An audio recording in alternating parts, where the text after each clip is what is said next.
E aí, galera, beleza? Bom dia ou boa tarde, né? Dependendo aí do horário que vocês forem acessar o vídeo.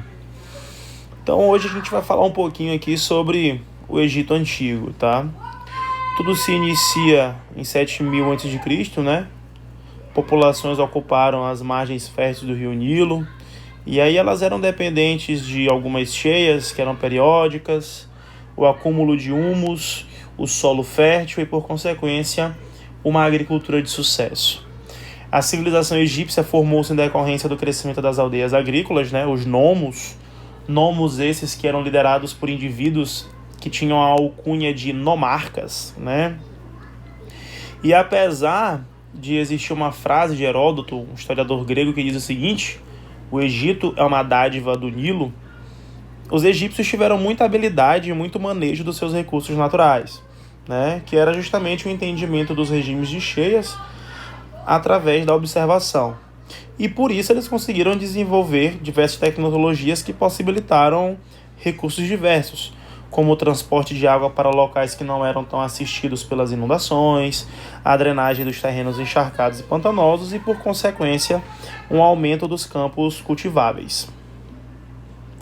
Aqui a gente tem mais ou menos um mapa de onde o Nilo nasce até onde ele vai desembocar, tá certo?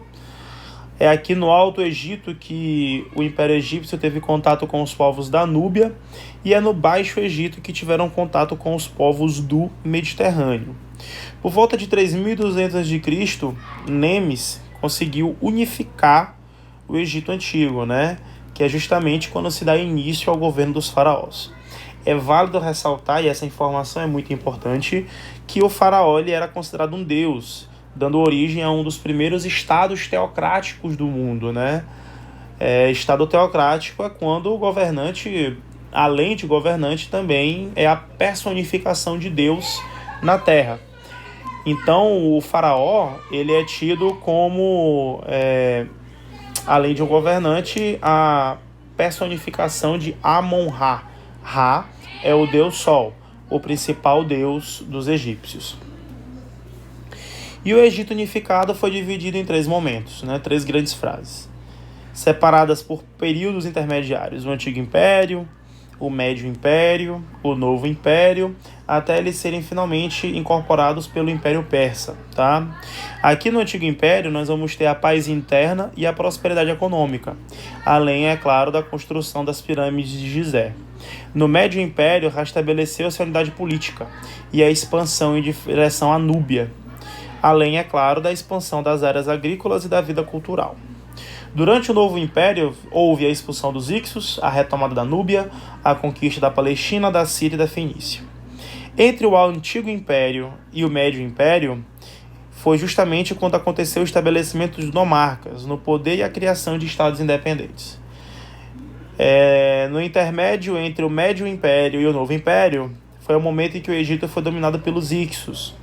E do Novo Império até a incorporação do Império Persa foi o período em que a política se fragmentou, né, entre núbios e posteriormente pelos assírios. Como é que se dá a sociedade egípcia? A divisão social. Lá em cima na pirâmide nós temos o faraó, logo abaixo nós temos os sacerdotes, né?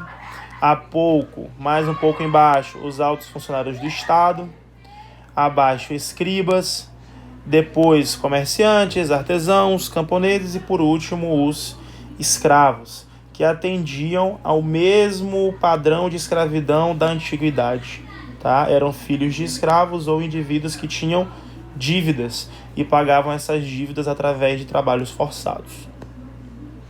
E a religião no Antigo Egito, né? Eles eram politeístas, ou seja, acreditavam em diversos deuses.